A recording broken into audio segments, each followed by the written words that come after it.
काम चांदना वाला चाहिए, वोट मीणा को देंगे। राजनीति में एक दौर वो होता है जब नेता जनता को समझाते हैं और फिर आता है वो दौर जब जनता नेता को समझा देती है। राजस्थान की देवली उनियारा की पंचायतों से निकल रही ये आवाज बहुत कुछ कहती है। वोट आपको देंगे लेकिन काम चांदना जैसा चाहिए। ये लाइनें सिर्फ एक राजनीतिक टिप्पणी नहीं है, ये राजस्थान की जमीनी सियासत में आ रहे माइंडसेट शिफ्ट की झलक है।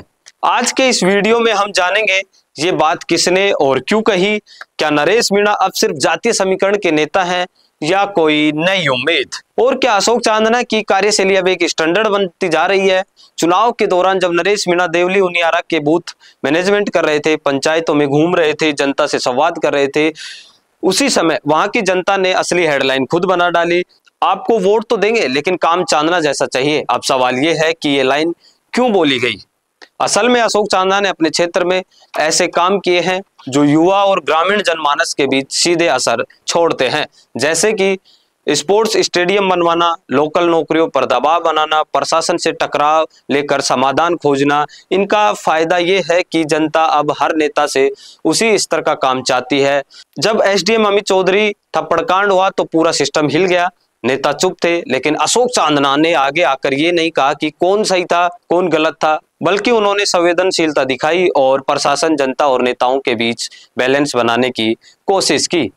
अब जरा सोचिए, अगर वही घटना किसी और विधायक के क्षेत्र में होती तो क्या वो यह इतना बैलेंस बना पाते?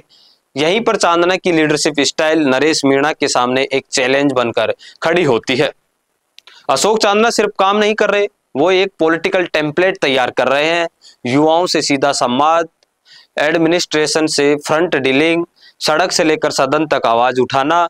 अब वही दूसरी ओर नरेश मीणा का आधार जातीय संगठनों, सोशल वर्क और संगठनात्मक ताकत से बना है। लेकिन सवाल यह है कि क्या यह आधार 2025-26 की राजनीति में काफी है? क्योंकि अब जनता ट्रैक रिकॉर्ड मांग रही है, सिर्फ वादे नहीं। नरेश मीणा का एक बड़ा प्लस पॉइंट है, वो जनता के बीच रहते हैं। जब झालावाड़ में स्कूल हादसा हुआ तब नरेश मीणा अस्पताल पहुंचे, परिजनों से मिले। ये एक विपक्ष की भूमिका थी जो उन्होंने निभाई, जबकि बाकी नेता सोशल मीडिया पर संवेदना लिखकर फॉर्मेलिटीज पूरी कर रहे थे। नरेश मीणा वहां पहुंचे, यहां तक कि कई लोगों ने कहा कि विपक्ष असल में मीणा निभा रहे हैं, बाकियों ने तो ट्वीट कर।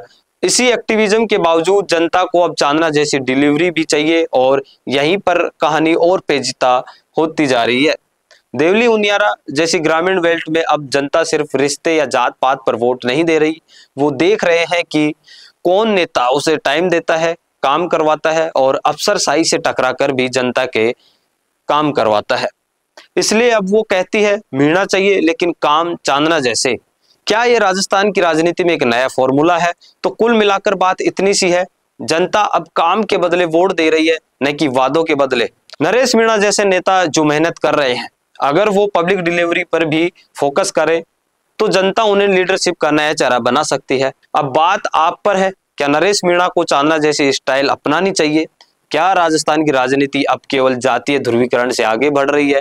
अपनी राय कमेंट में जरूर दीजिएगा। वीडियो को लाइक और संवाद न्यूज को सब्सक्राइब करना मत भूलिए, क्योंकि यहाँ बात होती है असली राजनीति की जमीनी हकीकत के साथ। धन्यवाद। भारत का सबसे तेजी से बढ़ता हुआ डिजिटल न्यूज चैनल, जिसका परिवार 4,17,000 लोगों से भी ज्यादा बढ़ रहा है। वो संवाद न्यूज चाहता है हर जिले और हर राज्य में मीडिया पार्टनर्स। तो अगर आप बनना चाहते हैं संवाद न्यूज के पार्टनर्स, तो कांटेक्ट करें नीचे दिए गए नंबर पर। इसके अलावा अगर आप वीडियो एडिटर बनना चाहते हैं या फिर न्यूज इंडस्ट्री में बतौर इंटर्न सब सीखना चाहते हैं, तो संवाद न्यूज के जयपुर हेड ऑफिस में काम करने के लिए संपर्क करें स्क्रीन पर दिए गए नंबर पर।